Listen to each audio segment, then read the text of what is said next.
I woke up in the middle of the night to my girlfriend beating the crap out of a home invader, and now I don't know if I'm more terrified of her or the guy she took down. So the other night I was sleeping over at my girlfriend's house. She lives one street over from the middle of nowhere, no street lights, no sidewalks, and keeps her house dark at night except for the room she's in to attract bats and attract bugs. I think it was like 2 a.m. when I woke up to my girlfriend telling me to call 911. Long story short, a guy had broken a window into the garage and was going through my car. He had a knife but my girlfriend has a shotgun, unloaded, and wanted to scare him off with it. The cops really gave us a verbal shakedown for that, by the way. We're freaking idiots and don't ever confront a burglar. But this guy was clearly unhinged and charged us. I don't really remember how it happened, but my girlfriend somehow tripped him, or maybe he tripped on his own, and then started basically tamping this guy's rib cage down into his lungs with the stock. I had to physically stop her. A little bit about my girlfriend. She cries when she sees sick or hurt animals. She's constantly doing or offering to do nice things for people. She won't even squish bugs. She catches them and releases them if she finds any. She's a Buddhist, so non-violence is important to her. Before this I described her as the gentlest person I knew. So what the heck? After I stopped her she was so calm. She sat cross-legged on the floor and then made a call to a lawyer before the cops even got there. There's no charges for girlfriend, yet. Lawyer has been helpful, cops less so. They wanted to arrest me when they got there for some reason. And my GF had to actually ask for an ambulance for the guy because they tried to just load him into the police car and he was screaming and moaning. He lived but is still in the hospital. It's been 2 days since this happened and I still feel like my heart is racing. Every time I see my girlfriend I see her covered in blood with a shotgun. It hasn't changed how I feel about her, but goddamn, it's changed how I see her. Edit to clarify a few things. First, my girlfriend is doing good all things considered. Someone was worried that the blood was hers. The guy came in pre-wounded because there were bloody handprints on my car. He was definitely on something. My girlfriend is currently taking a bunch of stuff since she was exposed to his blood too. She hasn't talked much about what happened and I'm not going to push her right now. I am worried about her. I am taking care of her. I've been staying with her since this happened. And feeding her. Someone said to bake a cake. I am a professional chef. Also, apparently, an idiot. After this I'm going to the store. A lot of people seem to think my view of her has changed for the worse. That is deeply untrue.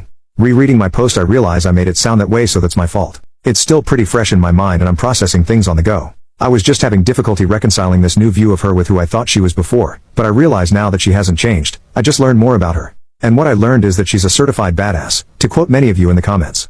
Also, a lot of people are calling me out for not helping more. Don't get me wrong, I feel guilty that I didn't do much other than call 911 in the moment. I don't want to sound like I'm making excuses for myself because I was still absolutely scared shitless, but my girlfriend didn't really give me a chance to help. This all happened very quickly. By the time she woke me up she was armed and out of bed. I'm deaf in one ear and a heavy sleeper anyway, so I'm glad she woke me up at all. I'm not sure why the shotgun wasn't loaded. She only told me afterwards that it wasn't. I was expecting her to shoot him, not beat him half to death. As for the cops, I won't get into it, but my girlfriend has had issues with the local cops before. She lives in a town that barely qualifies for its own police department, and the one they do have has nothing to do 99% of the time. They seemed like they were in a rush to get finished with us the whole time they were there. I think they were probably pissed off they got called out on 4th of July for something that actually requires paperwork. Thank you everyone in the comments.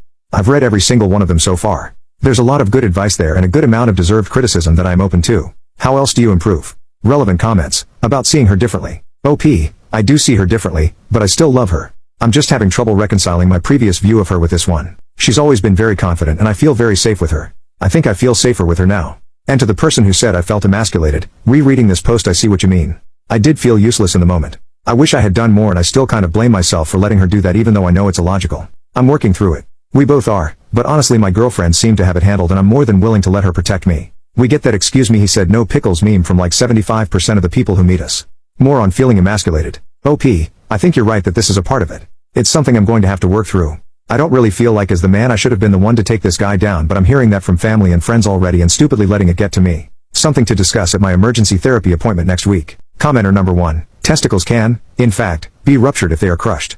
Say, between a cement floor and a boot heel. Sounds like a hospital visit to me. OP, I didn't want to include it in the original post but I'll just say she didn't aim only for the rib cage. Commenter number 2. I don't understand the cops getting on y'all about a burglar in the house. Like what the heck? Y'all supposed to be in a corner waiting 10 minutes while this guy makes off with your things? And then the cops get there, he's left, and they are just standing there looking at each other. Police only help after a crime has been committed. But anyway I think your girlfriend was probably scared for her life. OP, yes, basically. And it took them 37 minutes to get there. Update, 8 months later. I don't know if anyone remembers me but a while ago my girlfriend and I had a home invasion incident that culminated in her beating the crap out of the intruder. I'm tired of saying my girlfriend so I'm going to call her Diana. Turns out the guy was an addict from the next town over. He was in his 60s and he had an extensive history in jail and mental hospitals. Unfortunately about 2 months after my post, he passed away. We didn't know anything about why until we got a chance to talk to his sister, who insisted she didn't blame Diana and that the doctors even said that he probably didn't have much longer anyway. Diana was visibly distressed during this conversation, so I'm not sure whether or not the sister just said that to comfort her. After that, Diana went on a trip to a national park during a week she knew I couldn't take off and forgot her meds. She has seizures that look like mild psychosis/magical thinking and ended up refusing to come home at the end of the trip. She kept saying that she felt like she couldn't leave the woods because she was certain there was something she needed to learn there that she hadn't yet. And when I asked her how long that might take, she said some people take a lifetime. I asked if she was breaking up with me, and she said something about feeling like she was too attached to me, her house, her pets, etc., and that she needed to meditate on that for a while. I ended up going to her temple to see if anyone was willing to give me some perspective on the situation since she was seeing things through a Buddhist lens. It was the right choice. A monk actually drove the 6 hours out to her with me to talk to her in person since she wasn't picking up calls. I am so unbelievably grateful for that monk because Diana started taking her meds again and came home soon after. I've never been religious, but I started to read the Pali Canon afterwards and that shit slaps. Diana was already volunteering her time at the temple, so now we both go together when we can. All things considered, since then, things are back to normal and going well. We're both children of divorce, so even before all this we were doing prophylactic couples counseling every few months, and for a while after we were going once a week. Diana has started seeing a therapist on her own as well, which I am so proud of her for since she's always hated the idea of individual therapy. We also stepped up our home security game. Diana already had plenty of cameras, but now we have door and window alarms and motion sensors.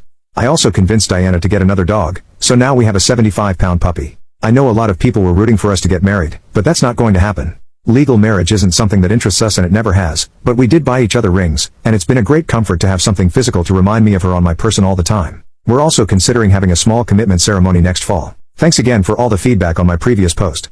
I got a lot of great advice, and some good criticism. I showed it to Diana and she got a kick out of the comments, and we had a little mutual cry over how kind a lot of you guys were. I asked her if she was okay with me posting this update, and she clucked at me and told me to do whatever I want online as long as I'm being nice, and anonymous lol. So, hope this qualifies.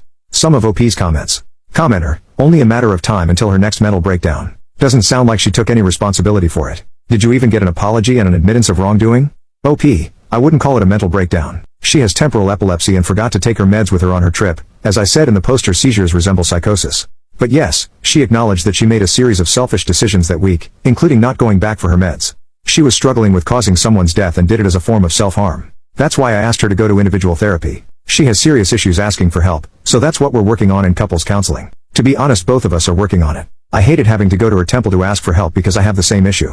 I was so grateful, but every second of that experience felt like I was somehow putting myself in danger for asking. So I get what it's like. Commenter number 2, if you don't ever want to be legally married, make very sure that you are each legally considered the other's medical power of attorney and healthcare proxy. Have ironclad wills drawn up so that in the event of one of your deaths, the other isn't completely screwed over financially. OP, yes, we've definitely thought about this before. We actually just did the will thing a few months ago. Thank you for pointing out the POA thing though, I will bring it up to my lawyer. Commenter number 3, it sounds like she has survivor's guilt. She should consider working with a therapist familiar with this issue. OP, I don't think it's survivor's guilt, more like just standard garden variety guilt. She's had a tough time coming to terms with the fact that she unalived someone, even if it was arguably the right decision. But yes, she is working with a therapist who is versed in Buddhism since the first precept, no unaliving any living being, is part of the reason she was having issues. Commenter number 3, screw that guy, I'm glad he's dead. OP, I get why you would say that. I felt that way at first too, but this kind of thought process is exactly what Diana was afraid of. She didn't want to feel happy that she had unalived someone, even in self-defense. The way she explained it to me was that she believes everyone, even the worst of the worst, needs a chance to learn to be better, and unaliving a bad person strips them of that chance in this lifetime and forces them to start from the beginning again. Because memories don't follow you across lives, wherever that guy is now, he's still suffering the repercussions of his choices, which will continue to lead him to make more bad choices, perpetuating the cycle. I think that's the gist of it anyway.